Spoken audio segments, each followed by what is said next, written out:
Asuransi yang melibatkan manusia pada umumnya ada dua macam saja, yaitu asuransi kesehatan dan asuransi jiwa.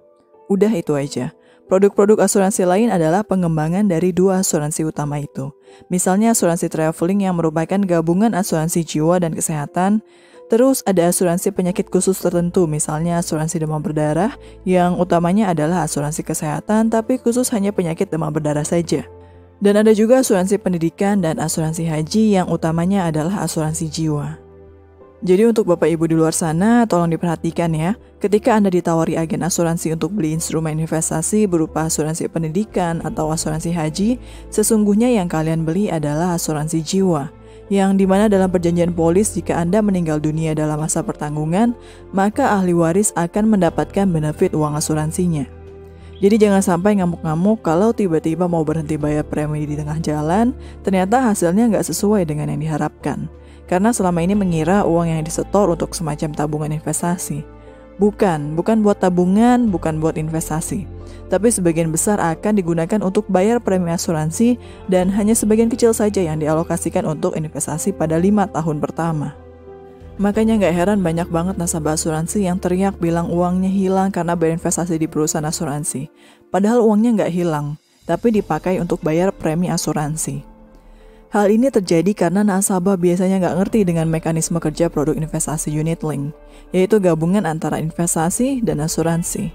Dan agen asuransinya juga biasanya nggak menjelaskan terlalu rinci, karena kalau dijelaskan dengan rinci, bisa-bisa nasabah batal beli produknya dan mereka nggak jadi dapat komisi.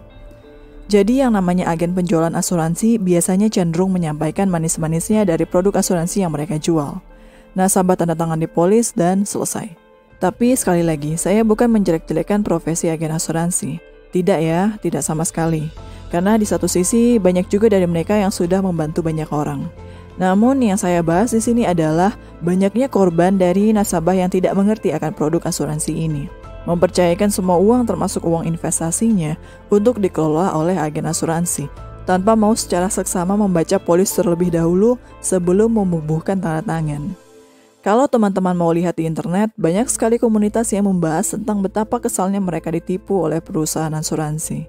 Lantas, apakah nasabah ini bisa menuntut perusahaan asuransi dan meminta mereka melakukan pertanggungjawaban? Oh, sayangnya tidak semudah itu, Ferguson. Setiap produk asuransi yang kita beli pasti memiliki polis, yaitu perjanjian tertulis tentang mekanisme asuransi yang Anda beli. Dalam polis asuransi, semuanya tertulis dengan sangat jelas dan lengkap. Benefitnya, mekanisme kerjanya, kasus apa yang bisa diklaim, kasus apa yang tidak bisa diklaim, bahkan termasuk resiko terburuknya. Polis ini lumayan tebal dan tulisannya kecil-kecil, biasanya banyak orang yang malas baca. Kita semua tahu bahwa budaya baca orang Indonesia itu rendah kan? Jadi, karena malas baca buku polis yang tebal dan tulisannya kecil-kecil itu, sebagian dari mereka memilih percaya saja dengan semua ucapan agen asuransi dan memberi tanda tangan di akhir lembar perjanjian. Sehingga saat nasabah mau komplain, merasa apa yang dijelaskan agen tidak sesuai dengan realita dan mereka tidak bisa dapat uang klaim ke asuransi.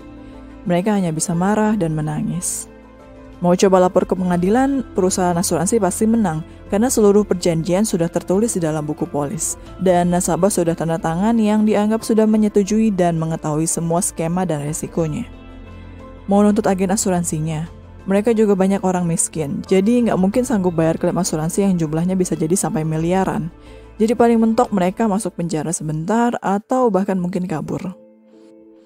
Jadi, sudah mengerti ya kenapa kita harus benar-benar teliti beli produk investasi. Yuk kita bahas lebih rinci seputar asuransi jiwa dan kesehatan di video yang selanjutnya.